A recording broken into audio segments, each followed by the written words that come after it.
Trilogija Red magle se može svrstati u sam vrh epske fantastike i učinila je svog pisca Brendana Sandersona najblistavijom zvijezdom žanra. Ova trilogija je odličan način za upoznavanje sa Sandersonovim djelima i načinom pisanja. Trilogija se sastoji od knjiga Posljednje carstvo, Zdenac uspjenja i Heroj doba, koje čine prvu eru serijala. Sandersonova prva ideja za Red magle došla je dok je čitao Harrya Pottera.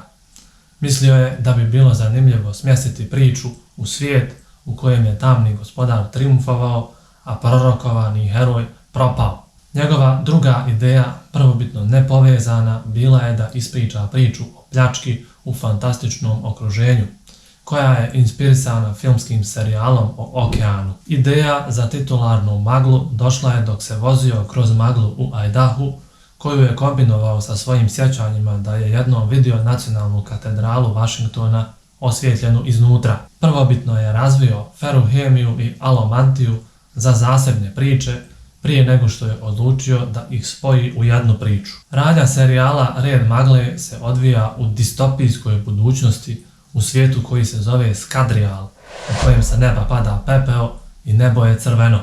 Preko noći pada magla, zbog čega ljudi imaju strah od izlaska napolje. 1000 godina prije početka radnje serijala, prorečeni heroj doba se uzdigao kao božansko biće u Zdencu uspjenja kako bi porazio jaz, odnosno teror koji je prijetio svijetu. Iako je jaz poražen i čovječanstvo spašeno, svijet je promijenjen od strane heroja doba, koji je uzeo titulu gospoda vladara i započeo vladavinu nad posljednjim carstvom, kojim vlada već 1000 godina kao besmrtni tiranin. Pod njegovom vladavinom društvo je bilo podijeljeno na plemstvo, za koje se koristi naziv alomanti, i robove, za koje se koristi naziv ska.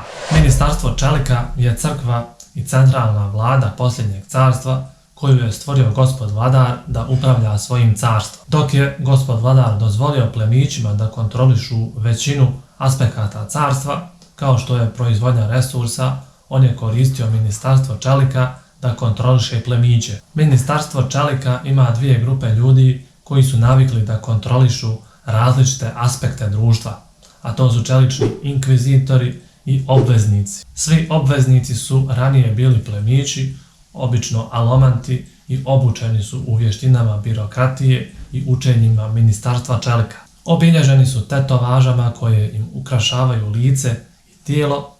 Što je obveznik više istetoviran, to mu je viši rang. Oni služe kao svjedoci za sve moguće pravne ugovore, što znači da su upoznati sa svim dešavanjima među plemićima. Ovo je dalo gospodu vladaru veliku kontrolu nad plemstvom, jer nijedan ugovor koji nije potpisao jedan od njegovih obveznika nije službeno sklopljen.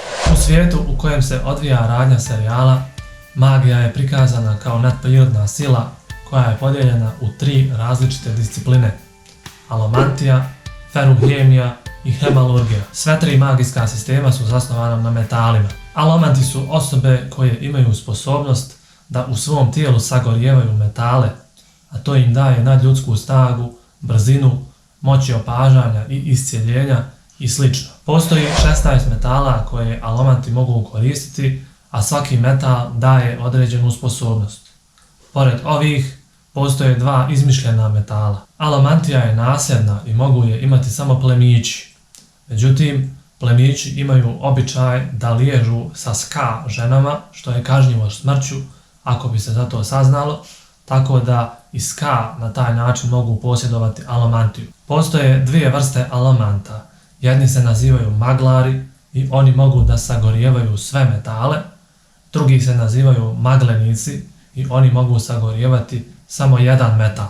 Feruhemija je genetska sposobnost pronađena među ljudima u regiji Teris. Feruhemija uključuje upotrebu istih metala kao i alomantija, ali umjesto da ih proguta, feruhemičar ih može nositi uskladištene u nekom metalnom predmetu. Za razliku od alomantije, sam metal se ne troši, već se koristi kao skladište feruhemičarevih atributa. Feruhemičari posmatraju metale koje koriste kao metalne umove. Sve dok je metal u kontaktu sa kožom i feruhemičar je nešto spremio u njega, to se može koristiti. Obično ga može koristiti samo feruhemičar koji je prvobitno pohranio atribut. Gospod vladar je za vrijeme svoje vladavine naredio da se svi feruhemičari istrijebe, tako da ih nije puno ostalo. Hemalurgija je treća metalna disciplina u serijalu Red magle. Omogućava prijenos alomantičkih i feruhemijskih moći sa jedne osobe na drugu. Od pomenute tri discipline o hemalurgiji se najmanje zna. Priča serijala Red magle počinje sa knjigom Posljednje carstvo na način da nas pisac upoznaje sa dva lika, a to su Vin i Kelsier. Vin je mlada, tiha djevojka koja je odrasla na ulici u raznim lopovskim grupama zajedno sa svojim bratom, sve dok je on nije napustio. Brat joj je naučio da nikada nikome ne vjeruje i da će je svi uvijek izdati bez obzira na sve. Pored toga, ona posjeduje neke moći koje ne razumije baš najbolje. Tako da je ona u početku povučena i ne vjeruje nikome, ali to se počinje polako mijenjati kada je pronađe Kelsier i pozove da se pridruži njegovoj družini. Kelsier je karizmatičan i veoma zanimljiv lik.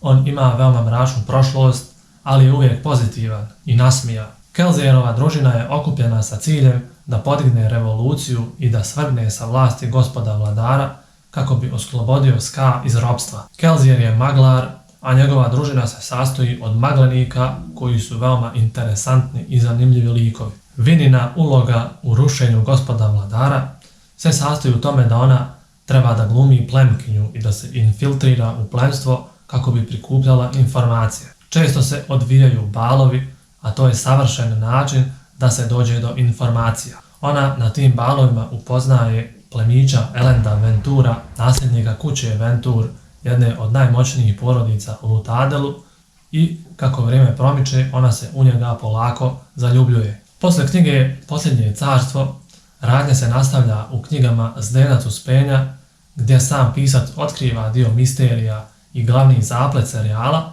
da bi u trećoj knjizi, koja nosi naziv Heroj doba, došlo do konačne kulminacije i odgovora na sva pitanja postavljena u toku serijala. Red magle koristi filmičnu naraciju iz perspektiva različitih likova u svakom poglavlju. Romani obiluju kako misterijom, tako i dinamičnim sukobima, čiji opisi podsjećaju na koreografiju akcionih filmova. Prateći moderne trendove u literaturi fantastike, knjiga je jako mračna i nasilna, likovi često bivaju osakaćeni ili ginu u borbi, što podsjeća na stil Georgea Martina. Likovi koje je kreirao Sanderson su trodimenzionalne ličnosti koje pored herojskih vrlina posjeduju i ljudske mane i tokom romana rastu psihički, mijenjaju se i sazrijevaju. Motivi koji se često sreću i o kojima likovi često raspravljaju uključuju religiju, smrtnost, ljubav i sl. I obrađeni su veoma inteligentno. 300 godina kasnije počinje druga era ovoga serijala i čini je tetralogija koja nosi naziv Wax and Wayne serijal i koju čine knjige Alloy of Law, Shadows of Self, Bands of Mourning i Lost Metal. Također u planu je i treća era. Bilo bi to sve za ovaj video. Hvala vam na pažnji i želim vam ugodan dan.